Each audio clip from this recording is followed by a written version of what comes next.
And this Lunch and Learn that we're doing today with Crossroads of Caring is being led by April Hortman from CareFirst Hospice down in the Southern Tier. And April's going to be talking with us today about trauma and loss, both the physical and the spiritual, psychological aspects of that. So I'm going to turn it over to April, and you can take it from here. Sure. Well, thank you first and foremost for inviting CareFirst New York and myself to present. I know this isn't an easy topic. With that being said, I want to leave room or space if anyone feels like they want to speak or something might trigger them or they want to add to the content. I greatly would appreciate that at any point in time. I am going to do a slideshow presentation, which took me back to college years. It's been a while since I've done a presentation like this.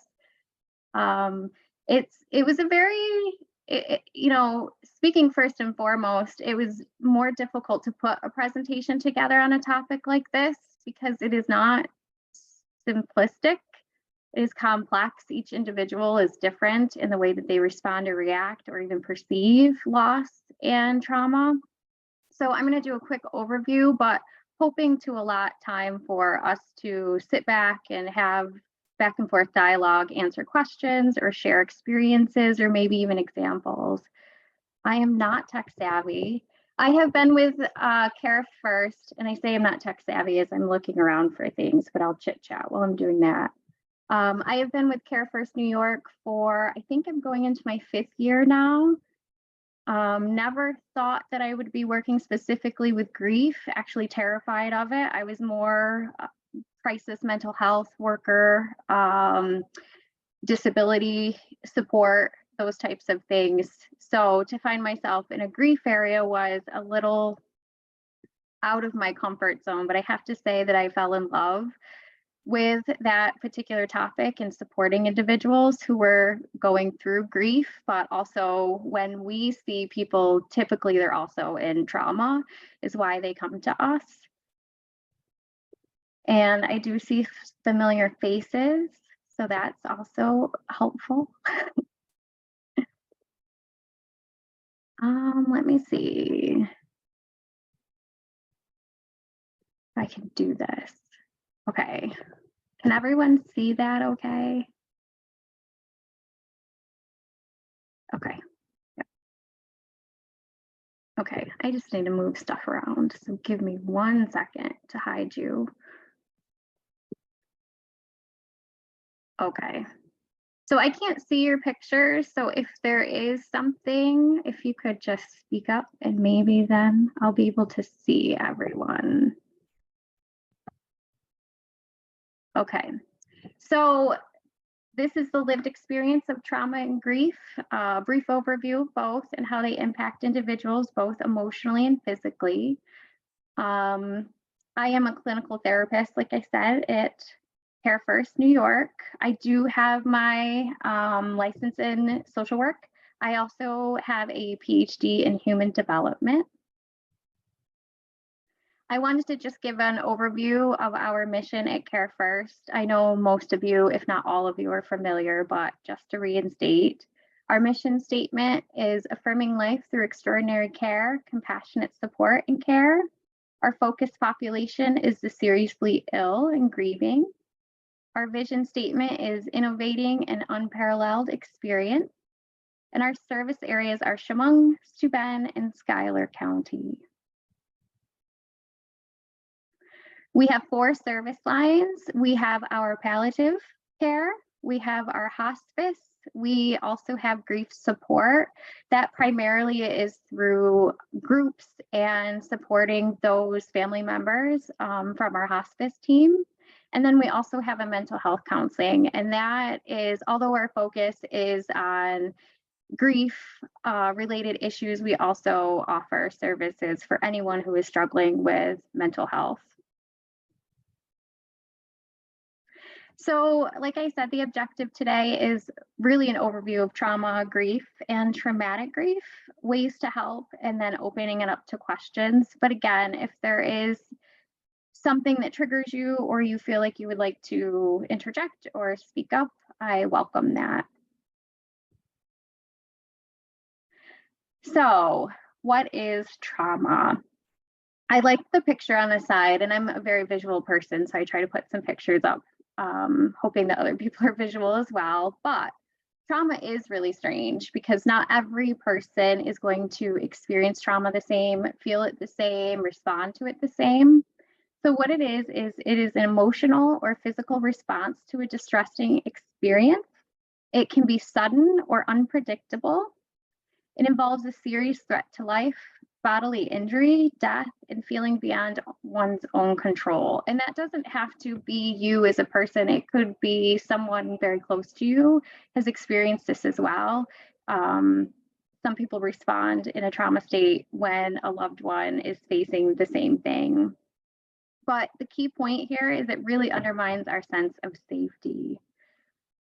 It makes us feel like we don't have a lot of control over our environment. And again, it's a fear-based type response.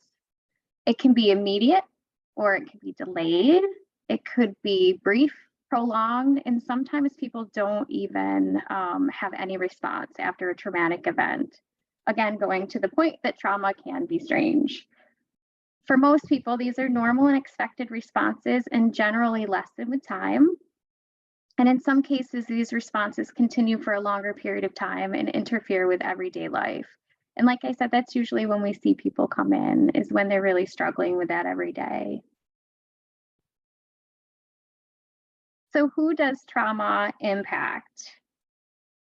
I did put some things up here, but I have to be honest, when doing some research, there was some discrepancies, but we can say, according to the Substance Abuse and Mental Health Service Administration, 61% of men and 51% of women report at least one traumatic event in their lifetime. I believe, and there is research going on right now to determine that number is probably quite a bit higher after the pandemic and the experiences of that, whether that's isolation or experiencing COVID yourself or losing someone as a result of it. And over here it says 1 in 2 people, and around 20% of those people go on to develop post-traumatic stress disorder, which includes flashback, intense emotions, hypervigilance, outburst or anger, panic attacks, tense muscles, relationship problems, nightmares, exhaustion, and so on. And we'll talk more about that in a little bit. Some factors that can impact whether or not people respond to trauma or how intensely that they respond to trauma could be different characteristics of the person, or is there already a mental health condition in place? Is there previous exposure to traumatic events, the types and characteristics of the events that have occurred, or the background and approach to handling emotions? In other words, are people self-aware? Do they have strong coping mechanisms in place already? All of those things will impact the response. There are several different types of traumas. We talk mostly about the emotional trauma, but there is physical trauma. I worked years with people with traumatic brain injury. And when we're talking about statistics, males report more often that physical harm. Men are more likely to experience traumatic brain injury than females. Women are more likely to report the emotional end, which is that mental response. And there's 3 types. There's an acute, which is a response during and directly after an event. Or there's chronic, which is long-term response from prolonged or repeated events. There's complex, which is response to multiple events that may or may not be related. So going along with that last slide, we have these 3. So we have the big trauma. Those are things like natural disasters, war zones, sexual assaults, active terrorism, and so on, child abuse, death of a loved one, car accident. Witnessing, I think, is another important aspect. I guess I'll say something about that in a minute. Little T traumas like dog bites or dental procedures, routine surgeries, a fall, a minor car accident, or a dismissal, meaning that people aren't valuing your perception of things. And then we have more complex traumas, and that could be multiple deployments, racism, forms of oppression, poverty, domestic violence, and so on. And when I kind of scratched my head there for a minute, I feel like we currently are living in a very traumatic state of events. And I say that meaning you can't turn on the television without seeing some form of violence or discrimination or other. It's almost like you can't escape it every time you turn on the TV. So I imagine that people are feeling somewhat triggered quite often. And I don't know if we openly talk about that enough. But I feel like right now that I know when I turn on the television, I kind of take a deep breath because I'm not sure what it is I'm going to hear and how I'm actually going to respond to it. So I think that all of us are semi-exposed to traumas daily. So some of those physical and emotional symptoms of trauma, we have mood swings, irritability and anger, denial or guilt. Sometimes we can have difficulty concentrating. We have self-blame and shame. And that the self-blame and shame could be a result of even the abuse. If someone is abused over and over again, it may be told to them that they're not good enough, that they can't do anything. And that is where sometimes that self-blame and shame can come in. Depression and hopelessness, feeling numb or flashbacks, confusion, disassociation, general anxiety and stress, difficulty sleeping, physical pain, headaches, increased heart rate, and just feeling like you can't do anything. So here is an interesting thing for me. Everything that we just said in the previous slide, I do believe is strongly tied to this aspect, which is the neurological or the biological response to trauma. So trauma and PTSD symptoms are strongly correlated with these things here. So activation of the amygdala. So the amygdala is our emotional sector. It is what tells our body whether or not we are in danger.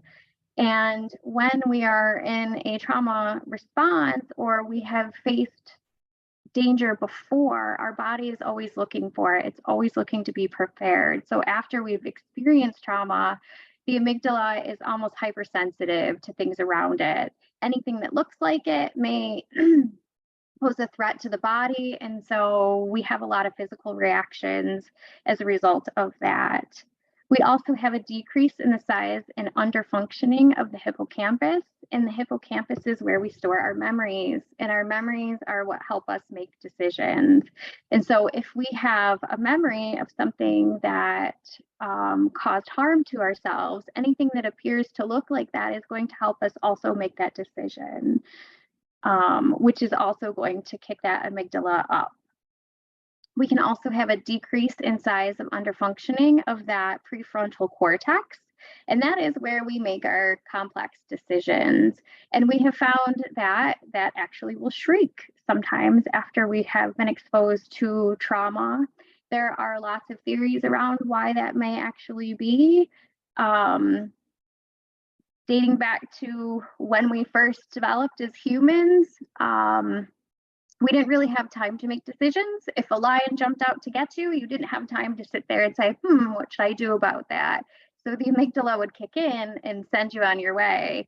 So part of that functionality is a result of that. If we can shrink down that complex thinking, we may actually be more able to save ourselves in a quick way.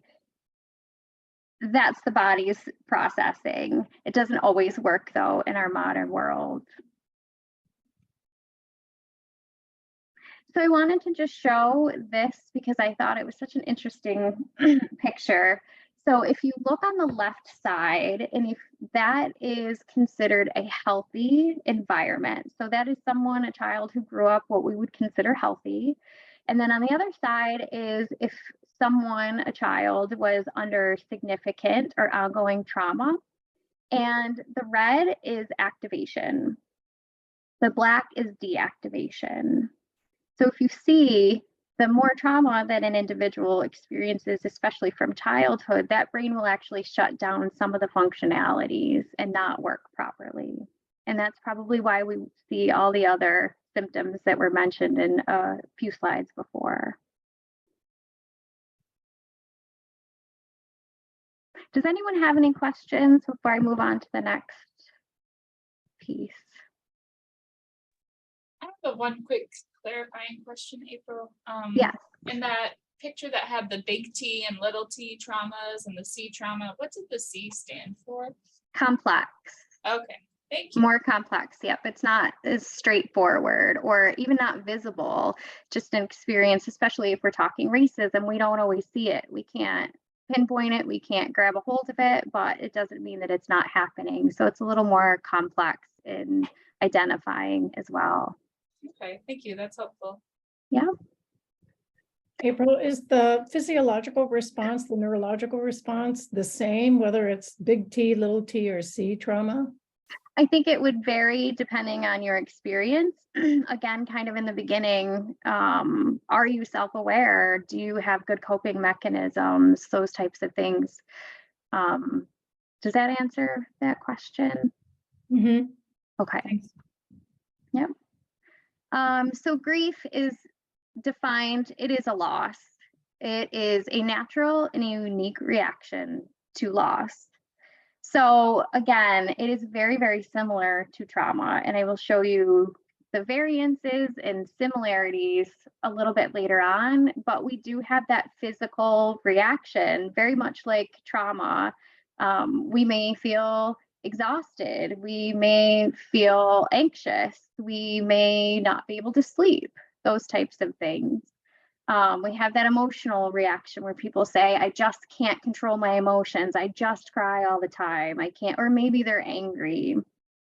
We have that mental and cognitive piece as well. Again, research is getting better about studying grief independent of other areas, and they find the same thing with trauma, that frontal cortex actually will shrink down as well.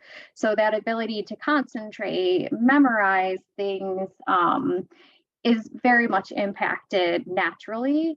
And I hear clients say all the time, I think I'm going crazy because I just can't think the way that I feel like a completely different person than I was before. And they'll seek out medical help thinking that they have early onset dementia. And it's always good to have those things ruled out, but also educating them that there is an actual physical biological thing taking place in the brain that is preventing them from being able to focus and concentrate. There's behavioral changes. I hear clients all the time say, my family just wants me to be the same person again, and I don't know how to do that. I know I act differently. I can't attend events like I used to do. But there's a lot of changes that not only uncomfortable for the individual, but for their support systems and their family and their loved ones too, which is again with that social aspect. You know, a lot of people don't want to be around someone afterwards, or sometimes they don't want to be alone and they want to be surrounded by people after the death of a loved one. Spiritual too, there's, you know, people start to question what they knew before based on their experience, the whys, the should-haves, those types of things. And I know when we talk about grief, a lot of times we talk about death, and that's just not the case. Again, I think with the pandemic, this was highlighted more than anything. People lost a lot of things. They lost the ability to meet goals or go to college or have a graduation, things that they really were looking forward to. There were a lot of things that changed as a result of that, a lot of loss for individuals. So I broke it down into 3 losses. So we have death, the obvious loved one, even celebrities. Before I got on here, I saw that Barbara Walters passed. And I apologize if that is news to anyone in here, but I, kind of sat back and thought to myself, I wonder how people are responding to that. People who have seen her from a really early age till now, and the news that she may have broke, or the stories she may have told, or the connection that people may have had to her. But we see grief when a celebrity dies. People feel very attached and close. A stranger maybe turning on the news and seeing a death, or of someone that you didn't know, but having a real impact on you. And of course, pets. I don't think we talk strong enough about pets, but that is a family member, a close connection to individuals, and they can respond the same way.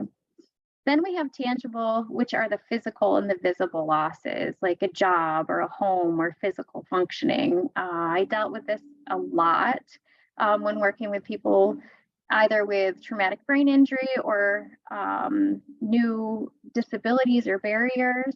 But there is a real loss to the person that they once were and the things that they no longer can do.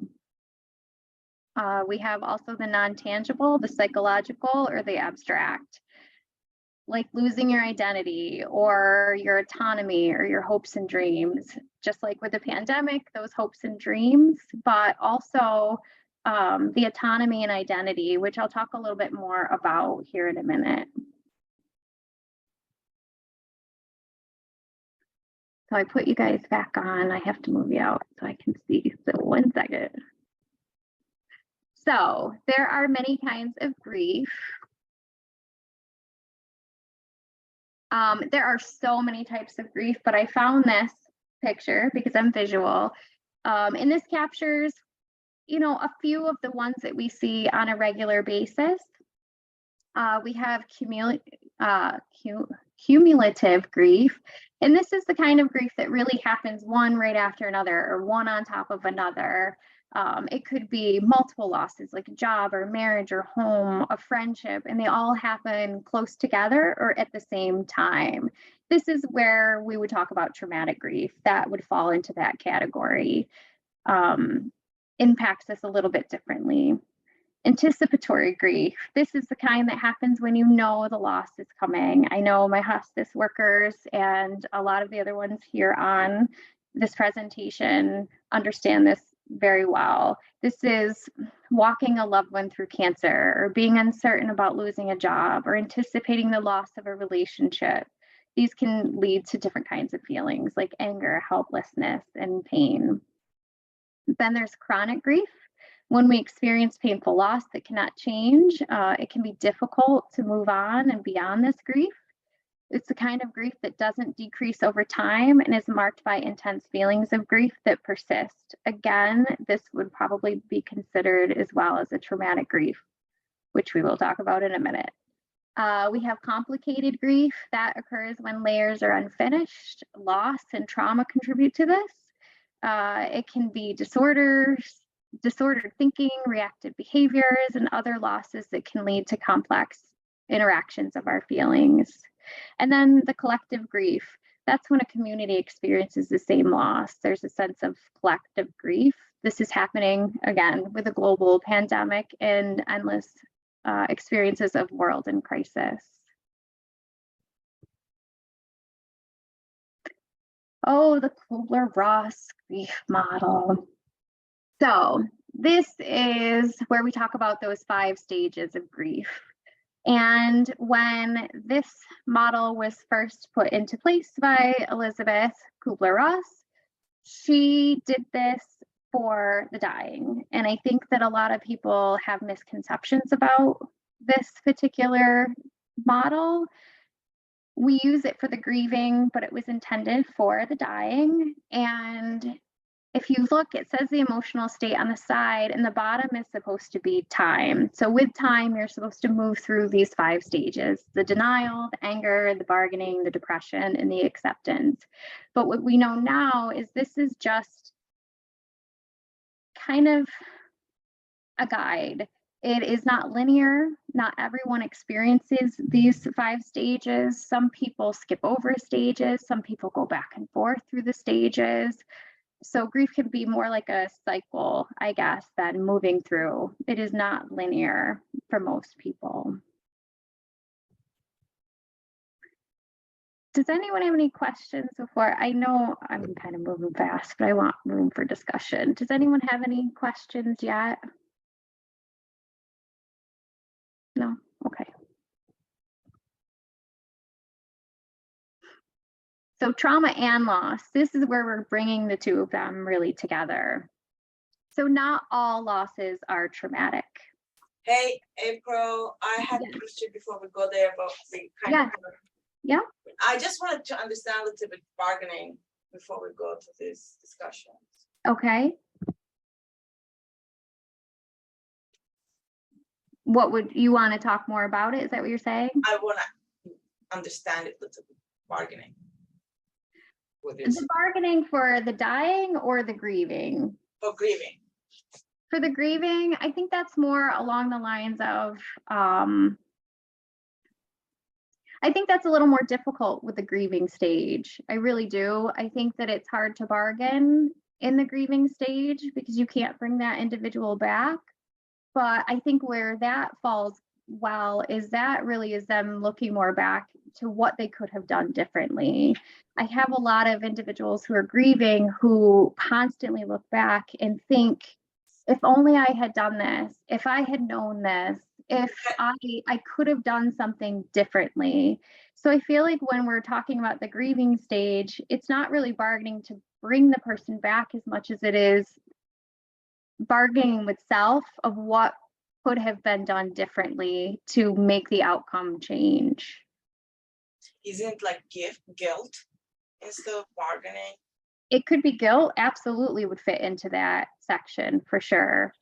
Yeah, because we know we can't give our own lives to bring that person's life back, but I find that people are often going into the past to think about different things that they could have done to maybe bargain with a longer life for that person. Okay, thank you. Yeah, and I explain that a lot to people is we can't do anything for the deceased now. So it only makes sense for us to go back to a time when we could do something for them. And I think that that's one of the hardest aspects of losing our loved ones is because we can't help them now. So they are just finding themselves constantly back in a state when they could have. And so that bargaining for me, how I understand it with the grieving really is what could I have done differently to extend or to change the outcome? Yeah.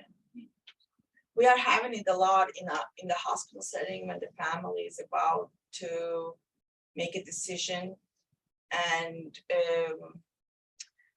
they say, I don't want to feel guilty. Is there another way, just what can I do?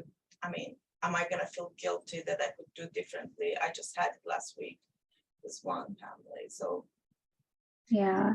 And I think even like in the grief, like he's also in anticipatory grief. Like that anticipatory grief. Yeah. What can I do to stop what we know is going to happen? And I have people say often, if only I could have one more day, if only I could have had 6 more months, if we sought treatment, if we didn't seek treatment. And I ask them this question, would your grief be any different?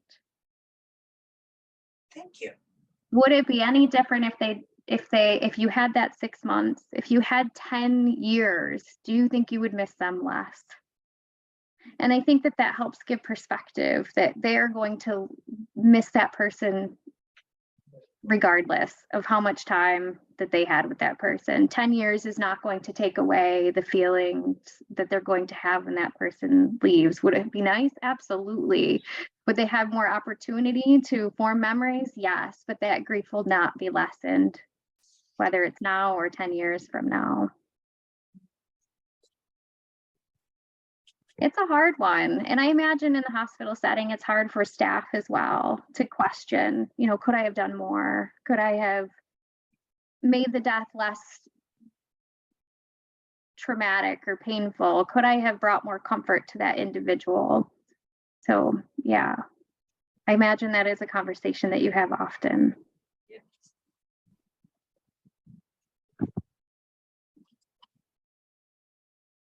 I never really looked at this until I saw this, but I thought that's so true. Not all losses are traumatic, right? We can grieve them, but they're not always traumatic. However, when we have trauma, they all involve loss of some sort. And so we call those secondary losses. So that could be a house change, physical illness or injury, loss of significant people or things, loss of parts of self. And that is that aspect that we were talking about before, loss of identity, loss of a chosen lifestyle, or the security or sense of safety, and loss of dreams. And this can be true with grief as well. When we're talking traumatic grief, sometimes we do lose these things. If we lost a partner, we may not be able to live in a house that we once lived in. We may not be able to afford it. So not only do you lose that, but lose that comfort of what you're familiar with. The significant people or things I talk a lot about with our clients, you don't just lose the person, you lose every aspect of them, the way they eat, the way they talk, the way they comfort you, just the sounds in the house. Those types of losses, they're just so deafening. If you go from a house of routine, someone making the coffee in the morning, and now you wait to hear that before you get up in the morning, but that sound's not there. What a stark reminder of how much you've actually lost, not just of the person, but parts of yourself that have also gone when that person left. So what is the difference? Really, the difference is sadness versus terror. So if we look at grief, and I'm talking just grief, not traumatic grief. Grief is a generalized reaction is sadness. The generalized reaction for trauma is terror. Some sort of sense of safety has been removed. Grief reaction stands alone. I don't know if I agree with that. Trauma reaction includes grief reactions as well. I guess it really depends on how traumatic that loss was. Grief is known to the public and professionals, meaning we talk about it. Everyone has experienced death of some sort. Someone in their life has passed away, significant or not, but it is highly talked about. Where trauma is pretty largely unknown, especially in children. Maybe we don't see what's going on, or they're not able to verbalize to us as often. So for children, we will usually see trauma come through physical or change in behavior. Grief does not disfigure identity. Again, that is only if it's, a normal grief, not a traumatic grief. Trauma attacks and distorts our identity. It really gives us this sense that we can't protect ourselves, or that we always have to. For grief, guilt says, I wish I would have. For trauma, guilt says, it was my fault. I did something to put myself in that situation. I wasn't able to protect myself. For grief, dreams of a person who died or was hurt. With trauma, dreams are usually self-dying or being hurt. With the sadness or grief, pain is related to loss. With the trauma, pain is related to terror, sense of powerlessness, fear, loss, and safety, although I think that these can be interchanged. Anger is not destructive in grief. I guess there could be variances to that. And with trauma, it says the anger is assaultive, even if not violent, meaning you're more likely to hurt yourself in some way, shape, or form, or hurt the people around you, more so with trauma. But again, that sense of helplessness, feeling unfamiliar with your environment, you may react that way. So here's where it kind of comes together. So we have trauma, we have grief, and then if they kind of look the same or it's a traumatic loss, then we have that traumatic grief. So trauma is that exposure to actual threatened death. And again, that doesn't have to be just for yourself. It could be for other people as well. If, your partner got in a really serious car accident, that can be extremely traumatic for you. Distressing dreams, intense distress. We have avoidance of activities, inability to recall. Again, that frontal cortex is compromised. Feeling detached, loss of interest, restricted affect, inability and anger, or irritability and anger, purposeless future. And then we have the grief, the death of a loved one, reminiscing grief dreams, the yearning for that person, the disbelief, the shock, the numbness. But then we have that traumatic grief, the death of a loved one with distressing preoccupations. So that's where avoidance, difficulty acknowledging the death, detachment, shock, the more severe symptoms. And the things on the bottom are really just what are some of the factors, I guess, that can lead to it not just being grief or trauma, but both.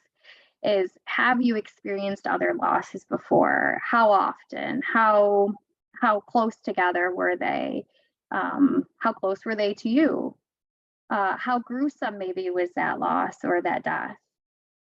And then again, the proximity would be, how closely related were they to you, or what was that type of relationship? Was that relationship conflicted?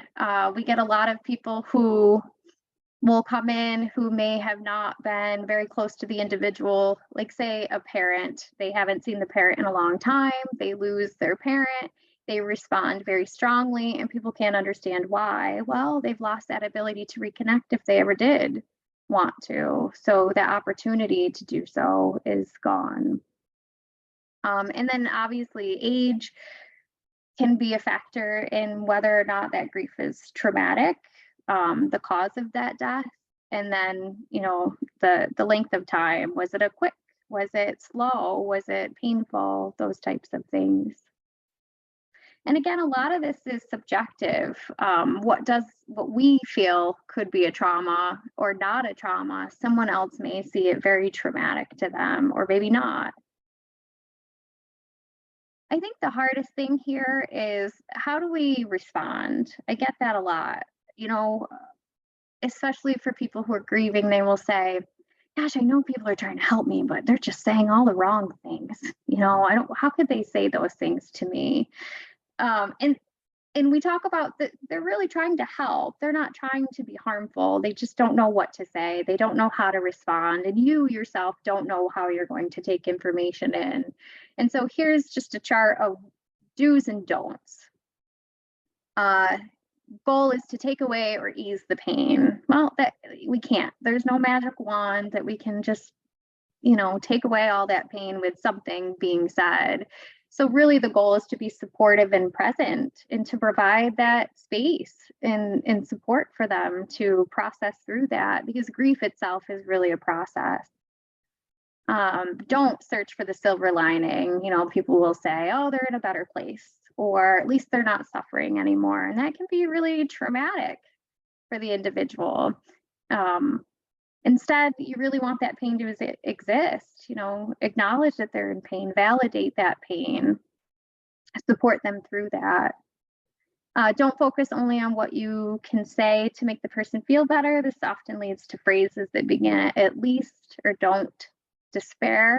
So really sometimes saying nothing is extremely helpful, just making space for them to talk, active listening, acknowledging and validating the person's thoughts, emotions, and sitting quietly with them. Don't push the person towards feeling better or encourage the person to be strong, because they don't feel strong, and they likely are not strong. They're not their normal selves. They are not able to implement coping skills maybe that they could before. So they're not feeling very strong. So you want to allow the person to grieve in any way that feels natural. Meet the person where they are in their grief and follow their lead. I have people who will say, tell me what to do. Tell me what to do to speed this up. What quick fix can you do? Help me, not feel this way anymore. And that's when a really big conversation comes in to say, I can't take this away from you. I can't make it better, but I can sit with you and I can help you figure out what is happening and ways that are changing. It's not always an easy conversation to have, but again, grief is a process, and every single person goes through that process differently. It will look unique to each person. And I even get people who get very, very angry. Why is so-and-so moved on from their grief already? And, you know, having a conversation with them about, you don't know that. You know, they may present a certain way, but you really don't know always what that person is going through. So the tasks of grief this is a teardrop. So the T is to accept the reality of the loss. This is what we try to do in therapy. A lot of people just can't believe it's happened. And really having a space to talk about it and to accept not the loss, but what does that mean for you? How has that loss changed you? Or how is it going to impact you? The E is let them experience the pain of the loss. Don't try to take it away from them because they're valid in having it. Something significant has just happened that has impacted them.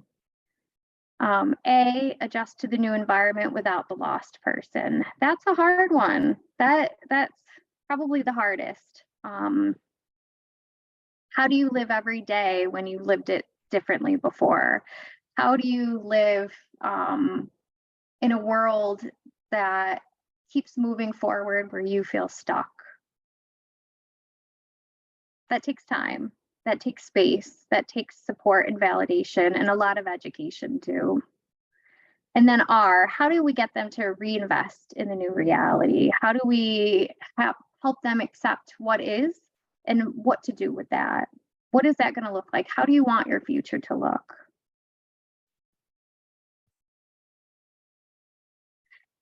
And so for trauma, it's a little more complex. So first and foremost, when someone is in trauma or traumatic grief, really the first thing we want to do is help them to reset the physical part of themselves. We want to establish a sense of safety. We can do that through grounding exercises. You know, one way to do that is just to focus on the 5 senses. What can you hear? What can you see? What can you feel? Really taking that moment to stop, because a lot of times they're finding themselves in the past or needing to protect themselves from future events. So being able to bring them back to the space that they are in and acknowledging that in this moment you were safe, even though you've had these other experiences and they may happen again, right now, what is happening? And that really helps the body regulate.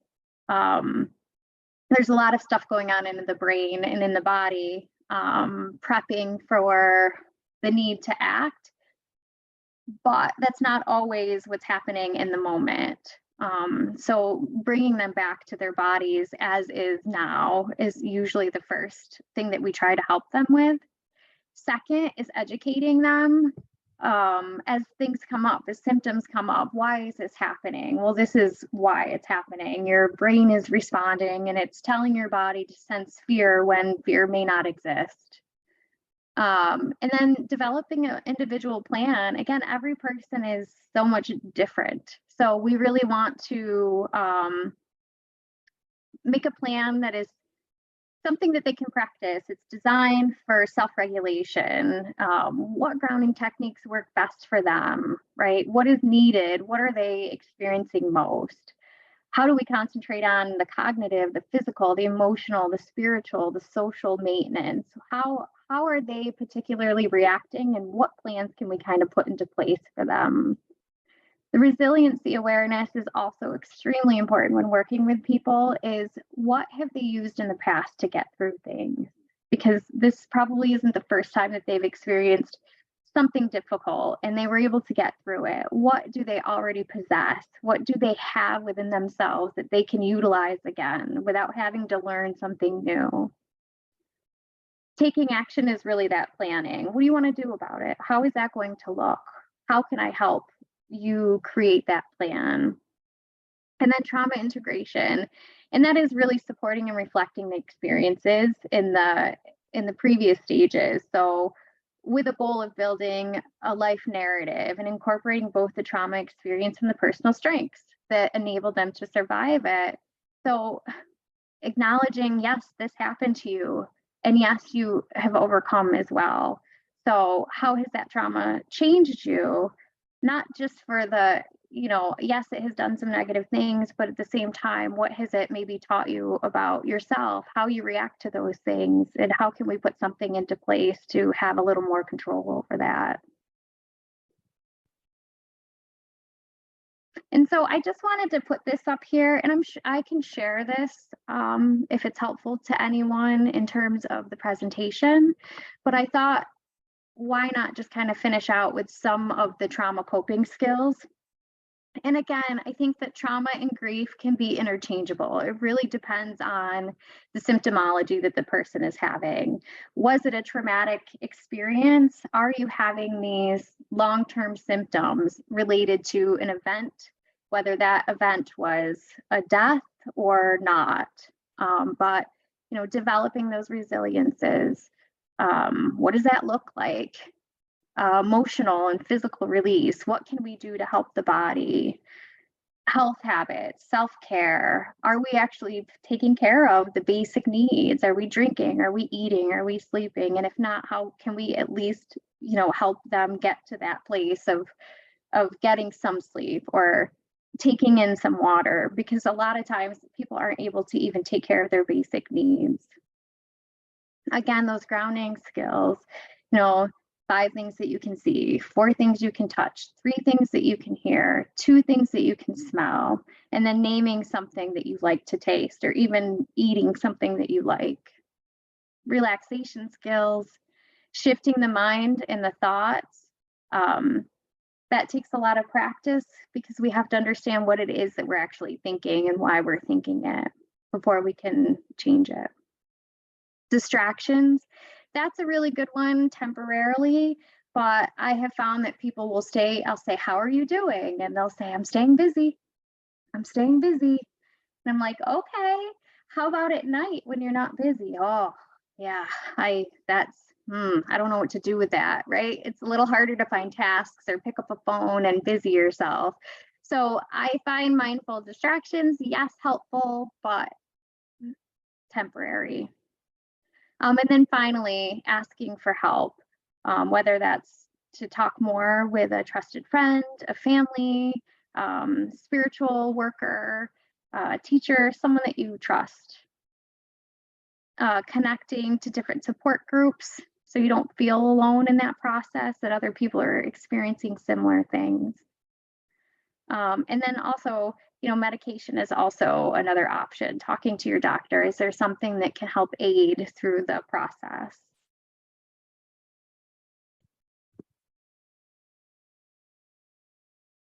Questions.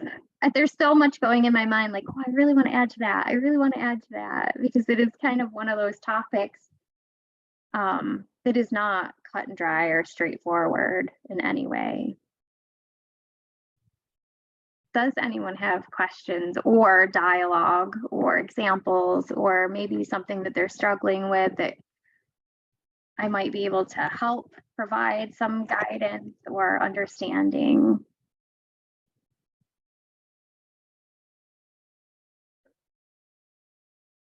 Just want to say, I love that trauma coping skills chart because it looks at trauma in a holistic way, and it includes the body, the mind, and the spirit, and all those things. And the grounding exercises, I think, are so important. Even when you're in the midst of a tense or anxious situation yourself, you can use those grounding exercises to also ground yourself so that you can stay present with somebody.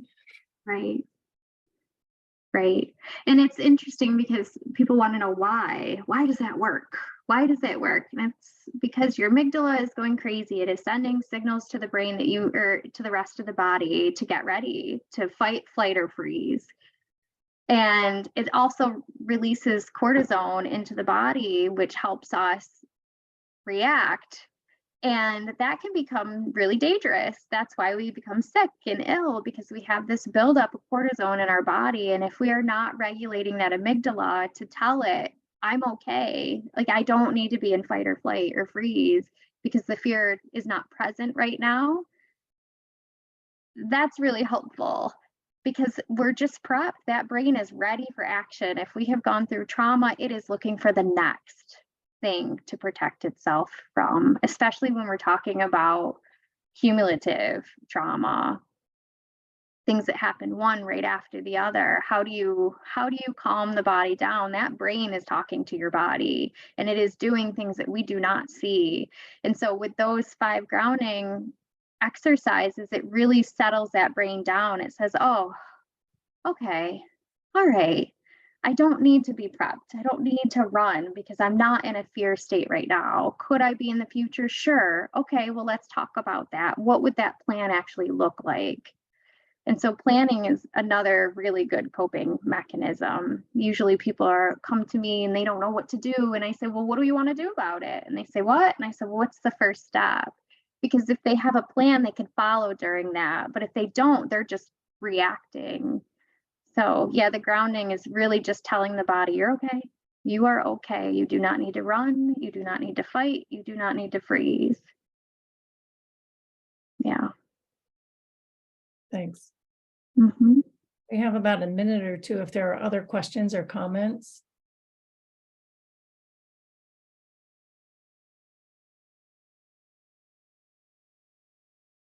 I just wanted to kind of add in regards to that bargaining piece. I think you explained it really well, April, is that I kind of, think about that as those woulda, coulda, shouldas. And guilt is, was pointed out, is heavily involved in that piece of the grieving process. So I think you did a really great job in kind of tying that together. Because those woulda, coulda, shouldas are always present in our grief and our thought process. And again, I truly believe that is because we can't do anything for them now. So our brains Mhm. go back to when we could. Yeah. It's like you can't let go of helping them. So you go back to a time when you could. Right. Yeah. Which on so many levels does provide comfort, even though, There's and a like you reason. said, would you have done anything different in that process? And the way that I kind of think about it too is talking to family members or the grieving individual, is that in that moment when you were making those decisions for your loved one, you were doing that out of what you thought was in their best interest, making educational decisions, advocating, doing all those things. So trust that the decisions that you made during that period of time were the right one, and you don't need to have that guilt, and you don't need to do the woulda, couldas, because you did. Right. And I think that's important when it comes to planning. If you see someone anxious or grieving or just struggling, what's the plan? Let me help you develop a plan. What's the first step? Because especially when you're talking hospice or facing death, you can remind the person, but you followed the plan. Right. You did Yep. follow that plan the way that you discussed with your loved one. You did exactly what you were supposed to do. You carried out those wishes that they wanted, that they Right. needed. Or what happens if I get so anxious? What happens? What do I do? I don't know. What do you think we should do? What do you think you should do when you get anxious? What do you think the first step would be? And really kind of putting that power back into their hands of making those decisions. There's always something we can do. Call a friend, remove yourself from that situation, take a shower, cry really hard, right? Like at least have something to do to put into place so you don't feel guilty. Right. So April, I'm mindful of the time. We're at our noon hour. And I want to thank you so much for being here and for all that you offered. Are any of those charts something that you can make available to folks, the tier model of grief or the trauma coping skills chart? Sure. Would you like them separate, or do you want the slideshow? What do you think would be most helpful? And we could figure that out later, but Yeah. Yeah, maybe we could email and we could figure that out. Okay. That would Sounds be good. great. Yeah. Yep. Yep. So thank you for being here this month. Just to give people a preview, in July on the 20th, Dr. Wayne Gustafson is going to be with us, and he's going to be talking about how to work with harmful spiritualities. So we'll be sending out more information about that in the next month or so. So thanks everybody for being here. Thanks, April. Thank you. Thank you, everybody. Thank you, Mary Ann. You're welcome. Guys.